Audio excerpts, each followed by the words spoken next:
What are we doing every morning? We read. What are we reading? The Bible. What time is it? It's time for ASD. Ang salita ng Diyos. Every morning, KJV first. Nauna yung KJV. Kasi yun po yung una ko talagang nabasa. Nabasa ko yung KJV for the very, very first time, 6 months. Within 6 months. Tapos yun, nag-start na ako magbasa ng ibang version. So, ASD po tayo. So, yeah, babasa na po tayo. Marcos, Kapitulo 9, versikulo 14 hanggang 21. Mga 7 verses yata. 14, 15, 16, 17, 18, 19, 20, 21. 8 pala. Mali ako bilang. Pero anyways, 8 verses today. And medyo napahaba ako doon sa KJV at naging medyo emotional. Medyo nangusap si Lord. Pinayak, pinaluha ako ng konti ni Lord. Pero good, tears of joy. Tears of joy. Anyways, verse 14. Versikulo 14, versikulo 14 ng Marcos, Kapitulo 9. Basa na po tayo. Pagbalik ni na Jesus sa kinaroroonan ng iba pa niyang mga alagad. So, coming from Transfiguration, kasama niya muna dito si John, si James, tsaka si Peter. So, pagbalik kasama na ng ibang pang mga alagad, nakita nila na maraming tao na ang nakapalibot sa kanila. Naroon din ang ilang tagapagturo ng kautosan, Pharisees, na nakikipagtalo sa mga alagad ni Jesus. So wala pa si Jesus, nakikipagtalo na yung mga Pharisees sa mga disciples. 15. So para lang po makita niyo yung imagery. So 15. Namangha ang mga tao nang makita nila si Jesus. So when they've seen God, our Lord Jesus Christ, they were amazed. Oh, He's here, He's here. At patakbo silang lumapit at bumati sa kanya. 16. Tinanong ni Jesus ang mga alagad niya, ano ang pinagtatalunan ninyo?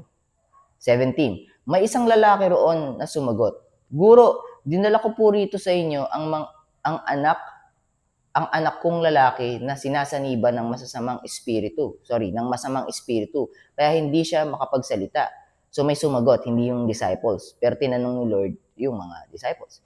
18. Kapag sinasaniban siya ng masamang espiritu, itinutumbas siya nito ng masamang espiritu, yung sinaniban, yung anak. Bumubula ang kanyang bibig, nangangalit ang mga ngipin, at pagkatapos ay naninigas ang katawan. So parang epilepsy. Kung imagine niyo parang ganun yung nangyayari, parang epilepsy. But the cause is an evil spirit. Nakiusap ako sa mga alagad nyo na palayasin ng masamang espiritu, ngunit hindi po nila magawa. 19.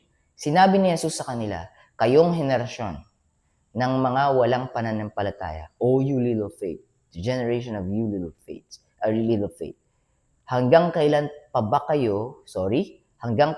ba ako mananatiling kasama ninyo? Hanggang kailan pa ako magtitiis sa inyo? Dalhin nyo rito ang bata. It's like Jesus telling, keep on telling you this, guys. Why are you not listening? Why you have so little faith? Oh, you little faith. 20.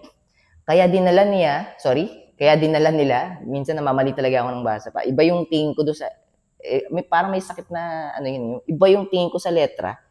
So, instead na nila yung nabasa ko, parang Y yung basa ko, even though L naman siya. So, kaya dinala nila ang bata kay Jesus. Nang makita ng masamang espiritu si Jesus, pinangisay niya ang bata, itinumba at pinagulong-gulong sa lupa at bumubula ang bibig. 21. Tinanong ni Jesus ang ama ng bata, kailan pa siya nagkaganyan? Sumagot ang ama, mula pa po sa pagkabata. So, bata pa lang, nagkakagano na. So, ibig sabihin, yung evil spirit nandun na, simula ng bata pa. Kaya lang, bibitinin natin. Pero, para sa akin, ano yung nakita ko? JB, kung tatanungin nyo, ano yung nakita mo rito? Yung faith, kasi malamang ang pinagtatalunan ng mga Pharisees tsaka ng mga disciples, kita nyo, di nyo kaya pagiliin. Tapos ito namang ama ng bata, di nilapit sa disciples, hindi mapagaling.